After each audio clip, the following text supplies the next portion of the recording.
Alright guys, welcome back to another video. This one's gonna be a short one.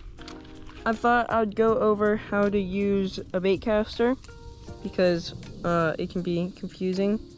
So this is a Daiwa Tolta bait casting reel. So every bait casting reel will be the same. Pretty much, they'll all have the same features. Right here we have the brakes.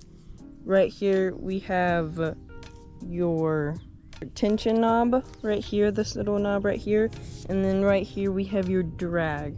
So for the first thing, I'm just using one of these.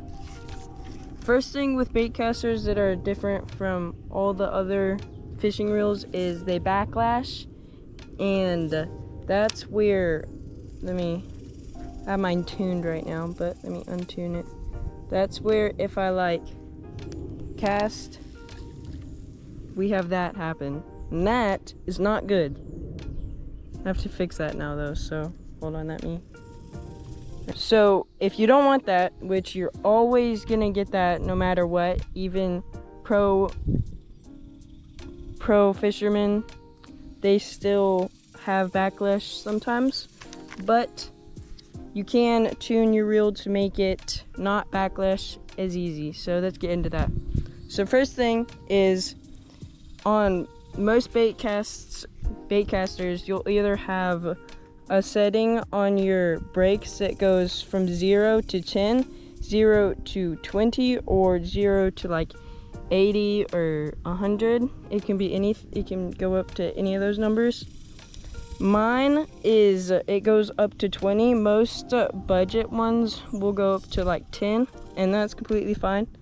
But what you're gonna wanna do for most lures is you're gonna wanna set it right in between the highest number. So mine's at 20, so I have it set at 10. If yours goes to 10, then you're gonna wanna set at 5, etc.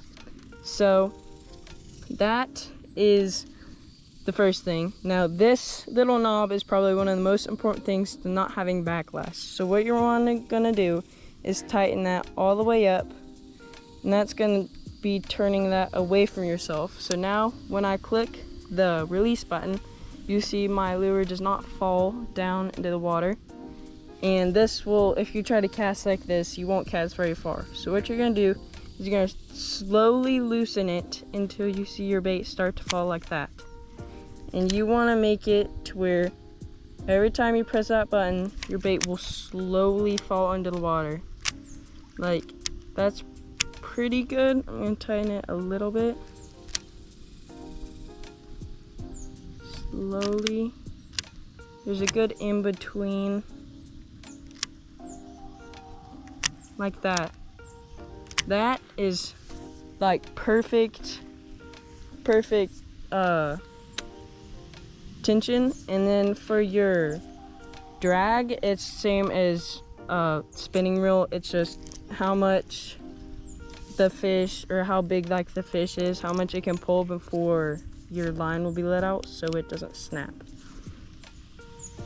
Alright, so now that we got all that down, to cast, all you're gonna want to do is use this part of your thumb right here on the button, and then the top part of your thumb is gonna go on the spool. And when you press that button down, you're gonna want your thumb to be against the spool so it doesn't let go. Now you're gonna wanna go back, and as you follow through, you're gonna let your thumb off, and it should do this. If you did it correctly, you should have little to no backlash. But as soon as you see your bait hit the water, you're gonna wanna put your thumb back, or else it could probably backlash. If you tune it really well with high quality reels, it won't backlash at all when it hits the water. Let me see if I did it completely correct. See, I have absolutely no backlash, and I didn't even stop it when it hit the water. To grip the handle of your baitcaster, most beginners grab it like this, and that is fine if that's what you like. This is more on comfortability for your instead of the rod, because holding it like this gives you more sensitivity and a better grip in my opinion.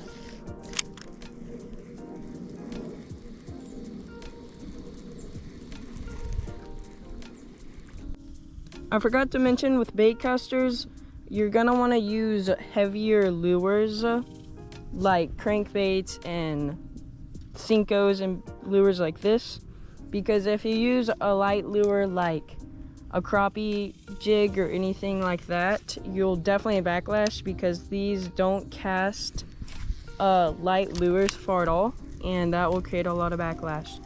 So you're gonna want to use your spinning reel or your push button rod for smaller lures, and then your bait caster for medium to heavy lures.